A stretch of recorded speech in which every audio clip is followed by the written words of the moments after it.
ചെമ്പനീർ പൂവിൻ്റെ ഇന്നത്തെ എപ്പിസോഡിലേക്ക് എല്ലാവർക്കും സ്വാഗതം.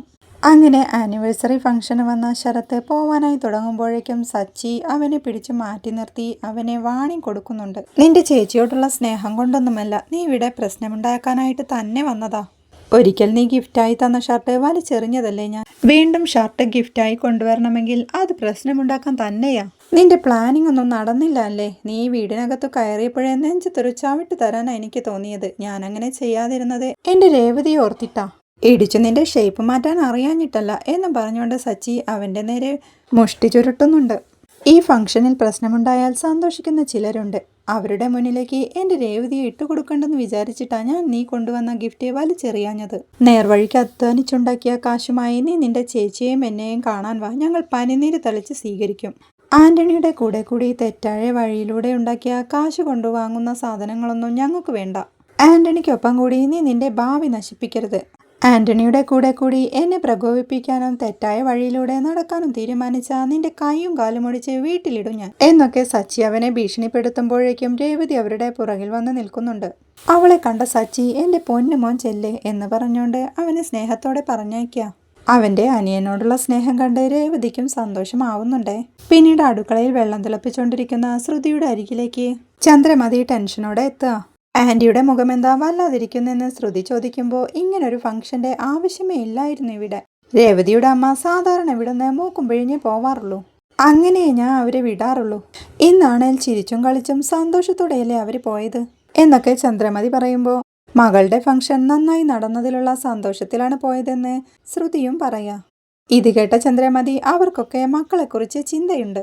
അതുകൊണ്ടാണല്ലോ ഫംഗ്ഷൻ നടക്കുമ്പോൾ വന്നത്. നിന്റെ അച്ഛനാണേൽ നിന്നെക്കുറിച്ച് ഒരു ചിന്തയുമില്ല എന്നൊക്കെ ചന്ദ്രമതി അവളെ കുറ്റപ്പെടുത്തുമ്പോൾ എന്താ ആന്റി ഇങ്ങനെയൊക്കെ പറയുന്നേ. എയർപോർട്ടിൽ വെച്ച് അന്ന് അച്ഛനെ പോലീസ് അറസ്റ്റ് ചെയ്തോണ്ടല്ലേ അന്ന് ആ ഫംഗ്ഷന് വരാൻ പറ്റാഞ്ഞത് എന്ന് ശ്രുതി സങ്കടത്തോടെ ചോദിക്കുമ്പോൾ രണ്ട് മക്കളുടെയും അമ്മമാരിവിടെ വരുന്നുണ്ട്.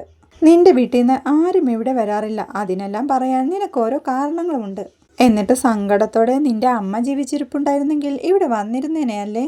പാവം മരിച്ചുപോയി, എന്തു ചെയ്യാനാ, ഓരോ വിധി എന്നും പറഞ്ഞുകൊണ്ട് സങ്കടത്തോടെ അവിടെ നിന്ന് പോവുക. ഇത് കേൾക്കുമ്പോൾ ശ്രുതിക്കും ആകെ വിഷമാവുന്നുണ്ട്. അവൾ മൊബൈൽ എടുത്ത് തന്റെ അമ്മയെ വിളിക്കുക. അവളുടെ അമ്മ മാർക്കറ്റിൽ പോയി വരുന്ന സമയത്തായിരുന്നു അവരുടെ മൊബൈൽ അടിച്ചത്. എന്താ മോളെ കല്യാണി വിളിച്ചെന്ന് അവർ ചോദിക്കുമ്പോൾ അമ്മയ്ക്ക് സുഖം തന്നെയല്ലേ എന്ന് അവളും ചോദിക്കുക. എനിക്ക് എപ്പോഴാ സുഖക്കുറവുണ്ടായിട്ടുള്ളത്, എപ്പോഴും സുഖം തന്നെയല്ലേ എന്ന് അമ്മ ചോദിക്കുമ്പോൾ ആദ്യം അടുത്തുണ്ടോന്ന് അവൾ ചോദിക്കുന്നുണ്ട്. താൻ കടയിൽ പോയിട്ട് വരുവാണെന്നും അവളുടെ ശബ്ദം എന്താ വല്ലാതിരിക്കുന്നെന്നും അമ്മ ചോദിക്കുമ്പോൾ ഇന്നിവിടെ രേവതിയുടെയും സച്ചിയുടെയും വെഡ്ഡിങ് ആനിവേഴ്സറി ഫംഗ്ഷൻ ആയിരുന്നെന്നും രേവതിയുടെയും വർഷയുടെയും അമ്മമാരൊക്കെ വന്നെന്നും ശ്രുതി പറയുമ്പോൾ അപ്പോൾ നീ നിന്റെ മരിച്ചുപോയ അമ്മയെക്കുറിച്ച് ഓർത്തല്ലേ, അതാണോ ഇപ്പൊ വിളിച്ചതെന്ന് അവളുടെ അമ്മ ചോദിക്കുന്നുണ്ട്. ശ്രുതി ഇത് കേട്ട വിഷമത്തോടെ നിൽക്കുമ്പോൾ എല്ലാവരുടെയും കൂടെ ഇരിക്കണമെന്ന് നിനക്കും ആഗ്രഹം തോന്നിയ എനിക്കും അതിനൊക്കെ ആഗ്രഹമുണ്ട്, പക്ഷെ നടക്കില്ലല്ലോ എന്നമ്മ പറയണ കേട്ട് അടുത്തയാഴ്ച അവൾ അമ്മയെയും ആദ്യയും കാണാമെന്നും പറഞ്ഞ് ശ്രുതി വരുന്നുണ്ടെന്നും പറഞ്ഞ് പെട്ടെന്ന് കോൾ വയ്ക്കുക. രാത്രിയാവുമ്പോൾ ശ്രുതിയുടെ ഉളുക്കിയ കാൽ ശ്രുതി ഡൈനിങ് ഹാളിലിരുന്ന് തടവിക്കൊടുക്കുന്നതാണ് കാണിക്കുന്നത്. അവന്റെ സഹിക്കാൻ പറ്റാത്ത വേദന കണ്ട് അവനെ ഹോസ്പിറ്റലിൽ കൊണ്ടുപോവാൻ അച്ഛൻ പറയുന്നുണ്ട്. അപ്പോഴേക്കും സച്ചിയും രേവതിയും വിളിച്ചോണ്ട് അച്ഛൻ അവിടേക്ക് വരിക. അവര് മാത്രം വിളിക്കണ കേട്ട് എന്താ കാര്യമെന്ന് ചന്ദ്രമതിയും ചോദിക്കുന്നുണ്ട്. കാര്യമുണ്ടെങ്കിലേ അവരെ വിളിക്കാൻ പാടുള്ളൂ എന്ന് അച്ഛമ്മ അവരോട് ദേഷ്യപ്പെടുമ്പോഴേക്കും സച്ചിയും രേവതിയും അങ്ങോട്ട് വരുന്നുണ്ടേ. രണ്ടുപേരോടും ചേർന്നു നിൽക്കാൻ പറഞ്ഞ് ദൃഷ്ടിദോഷം അകറ്റണമെന്ന് അച്ഛമ്മ പറയുമ്പോൾ എന്നാ പിന്നെ എല്ലാവരുടെയും ദൃഷ്ടിദോഷം അങ്ങ് അകറ്റ് എന്ന് പറഞ്ഞുകൊണ്ട് ചന്ദ്രമതി ശ്രുതിയെയും വർഷയെയും ശ്രീകാന്തിനെയും എല്ലാം അങ്ങോട്ട് വിളിക്കുന്നുണ്ട്. എന്തിനാ ചന്ദ്ര അവരെല്ലാം വിളിക്കുന്നേ, ഇന്ന് ഇവരുടെ വിശേഷ ദിവസമില്ലായിരുന്നു, അതിനെ അവരെയല്ലേ ഒഴിഞ്ഞിടേണ്ടെന്ന് രവീന്ദ്രൻ ചോദിക്കുമ്പോൾ അവരുടെ മേലും നാട്ടുകാർ കണ്ണുവെക്കുന്നുണ്ട്. ശ്രുതിയും ശ്രുതിയും ഷോപ്പ് തുറക്കാൻ പോകുന്നു. വർഷയും ശ്രീകാന്തും കൈ നിറയെ സമ്പാദിക്കുന്നു. കണ്ണു വെക്കാൻ മാത്രം രേവതിക്ക് എന്താ ഉള്ളതെന്ന് ചന്ദ്രമതി ചോദിക്കുമ്പോൾ എന്താ രേവതിക്കൊരു കുറവ്, എന്ത് പറഞ്ഞാലും നീ എന്തിനാ രേവതിയെ കുത്തുന്നത്, അവരോട് മാത്രം എന്താ നിനക്കിത്ര സ്നേഹം എന്ന് അച്ഛമ്മ ചോദിക്കുമ്പോൾ അവർ രണ്ടുപേരും ഞാൻ കൊണ്ടുവന്ന മരുമക്കളാണെന്ന് ചന്ദ്രമതി പറയാ. വർഷ എങ്ങനെയാ നിങ്ങൾ കൊണ്ടുവന്ന മരുമകളാകുന്നേ, അവനെ ശ്രീകാന്ത് അടിച്ചുമാറ്റി കൊണ്ടുവന്നതല്ലെന്ന് സച്ചിയും ചോദിക്കുന്നുണ്ട്. ഇത് കേട്ട് രവി കൊണ്ടുവന്ന മരുമകളായോണ്ടാണോ രേവതിയോട് സ്നേഹം കാണിക്കാത്തെ എന്ന് അച്ഛമ്മയുടെ ചോദ്യം കേട്ട് രേവതിയോട് സ്നേഹം കാണിക്കും അച്ഛമ്മേ. അതിന് രേവതി സിംഗപ്പൂരിന്നോ മലേഷ്യന്നോ വരണം, അല്ലെങ്കിൽ നമ്മുടെ നാട്ടിലെ തന്നെ ഏതെങ്കിലും പണക്കാരുടെ വീട്ടിൽ നിന്ന് വരണം. അങ്ങനെ വന്നാൽ രേവതിയെ അമ്മ തലയിലെടുത്ത് വെക്കും, സ്നേഹിച്ചു കൊല്ലും എന്ന് സച്ചി കളിയാക്കണ കേട്ട് രവിയേട്ടാ ഇവനോട് മിണ്ടാതിരിക്കാൻ പറയുന്നേ ചന്ദ്ര പറയാ. എന്തിനാ സച്ചി, നിനക്കൊന്നും മിണ്ടാതിരുന്നൂടെ? ഇതുപോലുള്ള നഗ്ന സത്യങ്ങൾ എല്ലാവരുടെയും മുമ്പിൽ വെച്ച് വിളിച്ചു പറയാൻ പാടുണ്ടോ എന്ന് രവീന്ദ്രൻ കൂടി ചന്ദ്രമതിയെ കളിയാക്കുമ്പോൾ ഞാൻ ഓപ്പണായിട്ട് അമ്മയ്ക്കൊരു കൊട്ടു കൊടുത്തു. അച്ഛനത് വേറൊരു രീതിയിലും കൊടുത്തു എന്ന് സച്ചി വീണ്ടും കളിയാക്കണ കണ്ട് നിങ്ങൾ എന്തിനാ അങ്ങനെ പറഞ്ഞതെന്ന് ചന്ദ്രമതി രവീന്ദ്രനോട് ദേഷ്യപ്പെടുക. നീ എന്താടി എൻ്റെ മോനെ പേടിപ്പിക്കുകയാണോ? മിണ്ടാതെ നിന്നോണം അവിടെ. സച്ചി പറഞ്ഞത് ശരി തന്നെയല്ലേ എന്ന് പറഞ്ഞുകൊണ്ട് എല്ലാവരെയും വിളിച്ച് ദൃഷ്ടിദോഷം അകറ്റാനായി ഒന്നിച്ച് ചേർന്ന് നിൽക്കാൻ പറയാ. രവിയെയും ചന്ദ്രയെയും വിളിച്ച് ചേർന്ന് നിൽക്കാൻ പറയുമ്പോൾ ഞങ്ങൾ എന്തിനാ വരുന്നതെന്ന് രവീന്ദ്രൻ ചോദിക്കുന്നുണ്ട്. 3 മക്കളും നിങ്ങളുടെ കൂടെ സന്തോഷത്തോടെ കഴിയല്ലേ? ഇങ്ങനൊരു ഭാഗ്യം നിങ്ങൾക്കല്ലാതെ മറ്റാർക്കാ കിട്ടുക? ഉറപ്പായും ദൃഷ്ടിദോഷം കാണും എന്ന് അച്ചമ്മ പറയണ കേട്ട് രേവതി അച്ഛനെ വിളിക്കുമ്പോൾ രവീന്ദ്രൻ ചന്ദ്രമതിയെയും കൂട്ടി വന്നു നിൽക്കുന്നുണ്ട്. പിന്നീട് അച്ചമ്മ അവരെ എല്ലാം ചേർത്ത് നിർത്തി ദൃഷ്ടിദോഷം അകറ്റാനായി ഒഴിഞ്ഞിടുന്നുണ്ട്. അച്ചമ്മ ഒഴിഞ്ഞെടുത്തോണ്ട് അടുപ്പിലിടാനായി പോകുമ്പോഴേക്കും ശ്രുതി ദേ എൻ്റെ കാല് ശരിയായി. അച്ചമ്മ ഒഴിഞ്ഞതും എൻ്റെ കാല് ശരിയായി എന്നവൻ സന്തോഷത്തോടെ പറയണ കേട്ട് ശരിയായോ? കണ്ടോ, ആരുടെയോ ദൃഷ്ടിദോഷമുണ്ടായിരുന്നു എന്ന് അർത്ഥം വെച്ച് പറഞ്ഞുകൊണ്ട് ചന്ദ്രമതി രേവതിയുടെ നേരെ ഇടം കണ്ണിട്ട് നോക്കുന്നുണ്ട്. പിന്നീട് നേരത്തെ ഉറങ്ങാനായി പോവാൻ തുടങ്ങിയ സച്ചിയോട് ഇന്ന് ആനിവേഴ്സറി ആയിട്ട് ടെറസിൽ കിടക്കാതെ ഞങ്ങളുടെ റൂമിൽ കിടന്നോ, ഞാനും ചന്ദ്രയും ഹാളിൽ കിടന്നോളാന്ന് രവീന്ദ്രൻ പറയണ കേട്ട് ഹാളിൽ നല്ല തണുപ്പാണെന്നും മഴ വന്നാൽ തൻ്റെ കാല് കോച്ചി പിടിക്കുന്നുവെന്നൊക്കെ ചന്ദ്രമതി പറയുന്നുണ്ട്.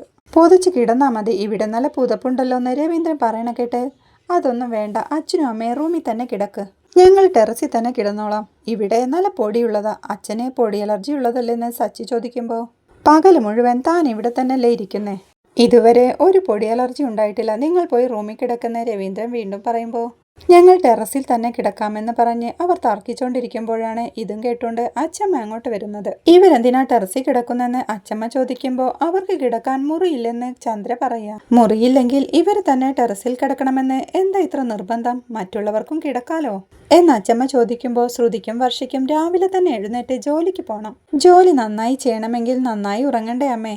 മുറിയിൽ മാത്രമല്ലേ AC ഉള്ളൂ എന്ന് ചന്ദ്ര ചോദിക്കണ കേട്ട് അപ്പോൾ ഇവര് രണ്ടുപേരും ജോലിക്കൊന്നും പോകുന്നില്ലേ? സച്ചി കാർ ഓടിക്കുന്നില്ലേ? രേവതി പൂവും വിൽക്കുന്നു, ഇവർക്ക് നന്നായി ഉറങ്ങണ്ടേന്ന് അച്ചമ്മ ചോദിക്കുന്നുണ്ട്. ഇത് കേട്ട് അച്ചമ്മയെ ഞങ്ങൾക്ക് ഒരു പ്രശ്നവുമില്ല, നല്ല മനസ്സുള്ളവരെ എവിടെ കിടന്നാലും ഉറക്കം വരുമെന്ന് അച്ചമ്മ പറയാറില്ലേ? ഞങ്ങൾക്ക് എവിടെ കിടന്നാലും ഉറക്കം വരും, ഞങ്ങൾ ടെറസിൽ തന്നെ കിടന്നോളാമെന്ന് അവർ പറയുമ്പോൾ ഇന്നത്തെ ദിവസം നിങ്ങൾ ടെറസിൽ കിടക്കണ്ട, മുറി കിടന്നാൽ മതി എന്ന് അച്ചമ്മ പറയണ കേട്ട് അച്ഛനെ ഇവിടെ കിടത്തിയിട്ട് ഞങ്ങൾ മുറി കിടക്കേ? അത് ശരിയല്ല അച്ചമ്മേ. അതിന് രവിയോടാരാ ഇവിടെ കിടക്കാൻ പറഞ്ഞേ? രവി അവൻ്റെ മുറി തന്നെ കിടക്കട്ടെ, ഇവിടെ വേറെ മുറികളുണ്ടല്ലോ, അവിടെ എവിടെയും കിടക്ക്. അവിടെ കിടക്കുന്നവർ ഇന്നൊരു ദിവസം ഹോളി വന്ന് കിടക്കട്ടെ, ഇന്നത്തെ ദിവസം നിങ്ങൾ മുറി തന്നെ കിടന്നേ പറ്റൂ എന്ന് അച്ചമ്മ പറയണ കേട്ട് തങ്ങളുടെ മുറിയെങ്ങാനും ഒഴിഞ്ഞു കൊടുക്കേണ്ടി വരുമോ എന്ന പേടിയോടെ ശ്രുതിയോടായി. നിനക്ക് നാളെ നേരത്തെ പാർലറിൽ പോവേണ്ടതല്ലേ, വേഗം കിടക്കാം, ലേറ്റായ എണീക്കാൻ വൈകും എന്നും പറഞ്ഞുകൊണ്ട് പെട്ടെന്ന് തന്നെ അവളെയും കൂട്ടിക്കൊണ്ട് റൂമിലേക്ക് പോവുക. അവൻ്റെ ഓട്ടം കണ്ട് ദേ പോയ കണ്ട, റൂം പോകുമെന്നുള്ള പേടിയിലെ ഭാര്യയും വിളിച്ചോണ്ട് ഓടുക എന്ന് സച്ചി അവനെ കളിയാക്കി പറയുന്നുണ്ട്. ശ്രീകാന്ത് അപ്പോഴേക്കും സച്ചിയോടായി ഏട്ടനും ഏട്ടത്തി ഞങ്ങളുടെ റൂമിൽ കിടന്നോ, നിനക്കൊക്കെയല്ലേ വർഷേ എന്ന് ചോദിക്കുമ്പോഴേക്കും ചന്ദ്രമതി ചാടിക്കയറി അവൾ വലിയ വീട്ടിലെ പെണ്ണാ, അവൾ എങ്ങനെ ടെറസിൽ കിടക്കുമെന്ന് ചോദിക്കുന്നുണ്ട്.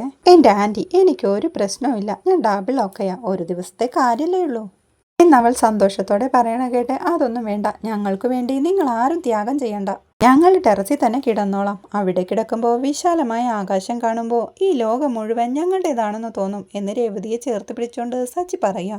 എന്നിട്ടവൻ രേവതിയെ വിളിച്ചോണ്ട് ടെറസിലോട്ട് പോകുന്നുണ്ടേ. ഒന്നും ചെയ്യാൻ കഴിയാതെ രവീന്ദ്രനും അച്ചമ്മയും അവിടെ വിഷമത്തോടെ നിൽക്കുക. പിന്നീട് വർഷ വിളിച്ചതനുസരിച്ച് രേവതി വർഷയുടെ മുറിയിലേക്ക് എത്തുന്നുണ്ട്. വർഷ രേവതിയെ കട്ടിലിൽ പിടിച്ചിരുത്തി ടെന്റ് അടങ്ങിയ ഒരു ബാഗ് അവൾക്ക് കൊടുക്കുന്നുണ്ട്. ഇതിപ്പോ എന്തിനാ തനിക്ക് തരുന്നതെന്ന് രേവതി ചോദിക്കുമ്പോൾ ഇന്നൊരു സ്പെഷ്യൽ നൈറ്റ് അല്ലേ, ഇത് നിവർത്തി ടെറസിൽ കിടന്നോ, ഈ രാത്രി സംതിങ് സ്പെഷ്യൽ അല്ലേ, അപ്പോൾ ഈ കൂടാരവും സ്പെഷ്യലായിരിക്കും എന്നൊക്കെയുള്ള അവളുടെ ഉപദേശം കേട്ട് ഞാൻ നിന്റെ അനിയത്തിയല്ല ചേച്ചിയാണെന്ന് രേവതി പറയാ. ചേച്ചിമാർക്ക് വിവരമില്ലാതാവുമ്പോളേ പറഞ്ഞു കൊടുക്കേണ്ടത് അനിയത്തിമാരാ, ചേച്ചി പോയി കിടക്ക്, സച്ചിയേട്ടൻ കയറ് പൊട്ടിച്ചാലേ പിന്നെ ആർക്കും ഉറക്കം ഉണ്ടാവില്ല എന്നൊക്കെ പറഞ്ഞ് ടെൻ്റടങ്ങിയ ബാഗും കൊടുത്തോണ്ട് അവൾ രേവതിയെ പറഞ്ഞയക്കുക. പിന്നീട് കാണിക്കുന്നത് ടെറസിൽ പായും വിരിപ്പും തലേണയും എല്ലാം വിരിച്ച് രേവതിയെ കാത്തിരിക്കുന്ന സച്ചിയെയാണ്. ഒരു കയ്യിൽ വെള്ളമടങ്ങിയ ജഗ്ഗും മറു കയ്യിൽ ടെൻ്റ് ഒളിപ്പിച്ച ബാഗും പിടിച്ചുകൊണ്ട് രേവതി അങ്ങോട്ട് വരുന്നുണ്ട്. ഇത് കണ്ട് നിന്റെ വലതു കയ്യിൽ എന്താ ഒളിപ്പിച്ചു വെച്ചിരിക്കുന്നേ? ഇന്ന് കല്യാണ നാളായോണ്ട് പാല് കൊണ്ടുവന്നതായിരിക്കുമല്ലേ?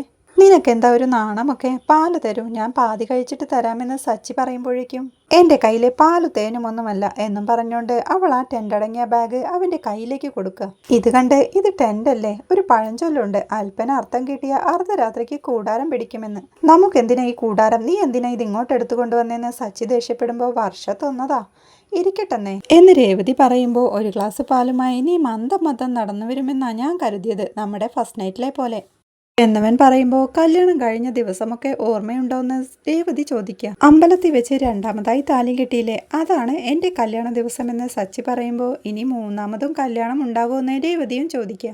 ഇനി അതിൻ്റെ ആവശ്യമൊന്നും വരില്ല, നമ്മൾ സെറ്റായില്ലേ എന്നും പറഞ്ഞുകൊണ്ട് സച്ചി ടെൻ്റ് വിരിക്കുന്നുണ്ട്.